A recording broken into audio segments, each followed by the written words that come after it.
University کی لڑکی، یہ ان دنوں کی بات ہے جب میں یونیورسٹی میں نیا نیا آیا تھا۔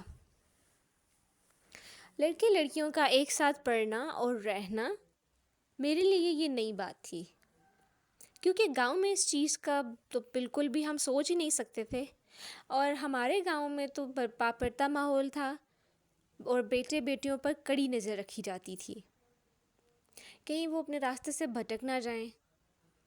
قرآن مجید صرف تعلیم دی جاتی تھی، اور ہمیں محلے کی ایک بزرگ عورت پر لڑکیوں کو پڑھاتی تھیں جن کو بی بی جی کہا کرتے تھے۔ میرے لیے یہ سب کچھ نیا تھا۔ لڑکیوں کے بن سنور کر آنے سے ایسے معلوم ہوتا تھا کہ جیسے کوئی یہاں ولیمے کی تقریب ہونے والی ہے۔ مجھے ایڈجسٹ کرنے میں 1 سال لگ گیا تھا، یعنی میرا تیسرا سیمسٹر شروع ہو چکا تھا، اور ایک دن یونیورسٹی میں ایک سینئر سے ملاقات ہوئی تو باتوں باتوں میں اس نے مجھے ایک واقعہ سنایا، بہت دل خراش تھا۔ اس نے بتایا کہ ہماری کلاس کی ایک لڑکی تھی جو بہت خوبصورت اور حیادار بھی تھی، وہ ہمیشہ اپنے کام سے کام رکھتی تھی، کسی لڑکے سے اس کا کوئی ریلیشن نہیں تھا، لیکن یونیورسٹی کے ماحول نے اس پر بالکل بدل کر رکھ دیا تھا۔ اس کی کلاس فیلو سے دوستی ہو گئی، اور اس کا اٹھنا بیٹھنا کلاس لینا سب ایک ساتھ ہوتا تھا۔ تو گرمیوں کے ایام شروع ہو گئے اور لڑکے نے لڑکی سے مری جانے کی خواہش کا اظہار کیا، تو لڑکی نے اس سے صاف انکار کر دیا۔ لڑکے نے اس کی بہت منتوں اور سماجتوں کے بعد اس کو آخر کار رضامند کر ہی لیا۔ اس وقت اس کے فائنل ٹرم چل رہے تھے، تو لڑکے نے لڑکی سے کہا، تمہاری فیس میں پے کر دیتا ہوں، جو آپ کے گھر سے فیس آئے گی، پیپرز کے بعد ہم مری چلے جائیں گے۔ لڑکی اس کی چالوں میں آ گئی اور اپنا فیس چلان اس کے ہاتھ میں تھما دیا۔ لڑکی کا ایک دوست بینک میں کیشیئر تھا، اس نے معصوم لڑکی کو دھوکہ دینے کے لیے جعلی اسٹیمپ لگا کر چلان لڑکی کو دیا، یہ لو آپ کی فیس پے ہو گئی ہے۔ لڑکی خوش ہو گئی۔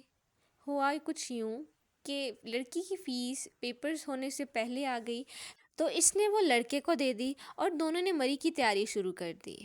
یہاں سے تو وہ صرف دوستی کا مان رکھتے ہوئے وہ اکیلی جا رہی تھی، لیکن لڑکے نے 4 دوستوں کو بھی ساتھ میں لا لیا۔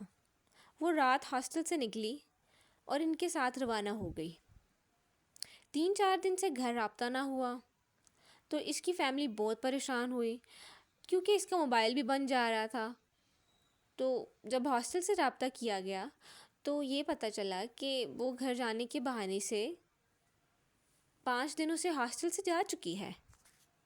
فیملی میں پریشانی کی لہر دوڑ گئی۔ وہ دوسری طرف وہ عزت کا جنازہ نکلوا کر واپس آ گئی۔ واپس آ کر گھر میں یہ کہہ دیا کہ اس کا موبائل خراب تھا، وہ اپنی سہیلی کے گھر لاہور گئی ہوئی تھی۔ وہ 2 ہفتوں بعد فائنل ٹرم پیپرز کی ڈیٹ شیٹ بھی آ گئی تھی۔ پہلا پیپر تھا، مگر ایگزام انچارج نے دوران پیپر آ کے فیس کی عدم ادائیگی پر اسے پیپر سے اٹھا لیا۔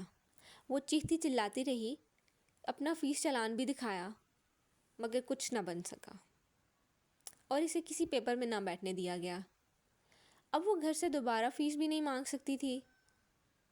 وہ لڑکے کے گریبان سے پکڑ کر بہت روئی، مگر اب پچھتانے کا کیا فائدہ جب چڑیاں چگ گئیں کھیت۔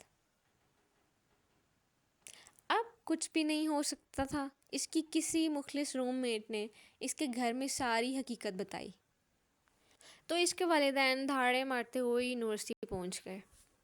لڑکی نے بھی اپنے پریشان ہوتے ہوئے ساری کہانی اگل دی۔ وائس چانسلر تک پہنچ گئی بات۔ وائس چانسلر نے فوراً ایکشن لیتے ہوئے لڑکے کے والدین کو بلوا لیا۔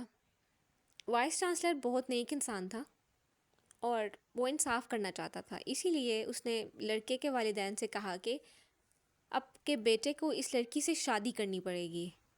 والدین ہکا بکا رہ گئے، لیکن لڑکے نے یہ کہتے ہوئے شادی سے انکار کر دیا کہ اس کی تو عزت ہی نہیں، وہ دوستوں سمیت مل کر عزت لوٹنے والا بھلا کیسے اسے اپنا سکتا تھا۔